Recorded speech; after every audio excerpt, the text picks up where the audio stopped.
Tu as décidé de venir à un événement de speed dating où tu hésites à franchir le pas. Tu n'as peut-être même aucune idée de ce que c'est? Tu es au bon endroit.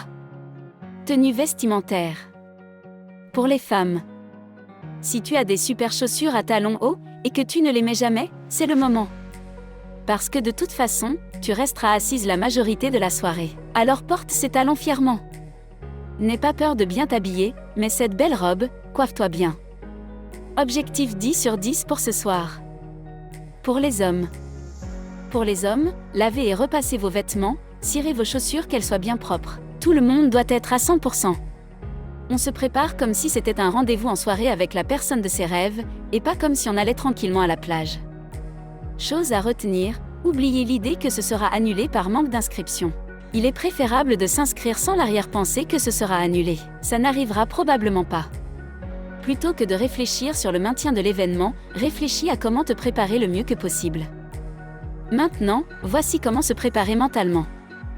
D'abord, tu seras accueilli par une gentille hôtesse pour te mettre à l'aise et décompresser à la porte, comme dans un avion.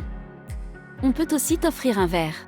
Tu n'auras pas besoin de bouger une fois assise, donc tu peux déposer ton sac, ta veste, tranquillement. Ensuite, l'heure du mélange. Tranquille, on n'est pas dans un scénario de Far West, pas besoin de lancer des regards menaçants aux autres personnes du même sexe comme si c'était une arène. Vous pouvez et devriez discuter ensemble, faire connaissance tranquillement, pas de mauvaise ambiance. Ensuite, commençons les rencontres. Selon le nombre de personnes qui seront là, en général 8 hommes et 8 femmes, tu auras à peu près 8 rencontres. Chaque rencontre prend entre 5 et 7 minutes et à la sonnerie, on change de table.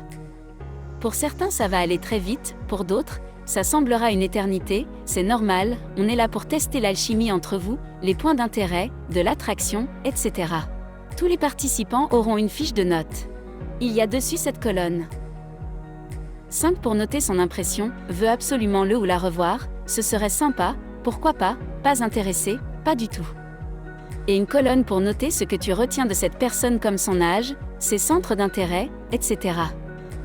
Quand ta première rencontre est terminée, tu entendras la cloche sonner, où les hommes vont se lever et passer à la prochaine table. Ça continuera jusqu'à ce que la moitié des hommes auront rencontré la moitié des femmes. Et maintenant, on fait une petite pause de 15 à 20 minutes. Tu peux vérifier ta feuille de score, aller aux toilettes, respirer, reprendre une boisson et se relaxer. D'ailleurs, il y aura une petite surprise pendant cette pause pour ceux qui seront là. Ensuite, on revient pour la seconde partie, et on recommence jusqu'à ce que tous les hommes aient rencontré toutes les femmes. Tout le monde rend sa fiche de notes aux organisateurs de l'événement qui vont pouvoir faire les matchs. Tu recevras un email 48 heures après l'événement. Si tu ne l'as pas reçu après ce laps de temps, n'hésite pas à contacter les organisateurs. Tu devrais en recevoir un dans tous les cas, à moins que tu aies dit « non » pour tout le monde. Si tu reçois un email disant que tu n'as aucun match, ne te sens pas mal, car 25% environ des participants ne matchent pas. Et c'est normal. Une connexion aussi rapide est assez rare, et donc n'hésite pas à retenter ta chance à un autre événement, car tu ne sais pas sur qui tu pourrais tomber. Si tu as 1 à 2 matchs, tu fais partie de 50% des gens. Si tu en as plus, félicitations, tu fais partie des 25% qui s'en sortent très bien. Je te recommande de faire l'effort d'organiser un deuxième rendez-vous avec ton ou tes matchs. Sur ce, nous espérons vous voir très prochainement à nos événements de speed dating. À la prochaine!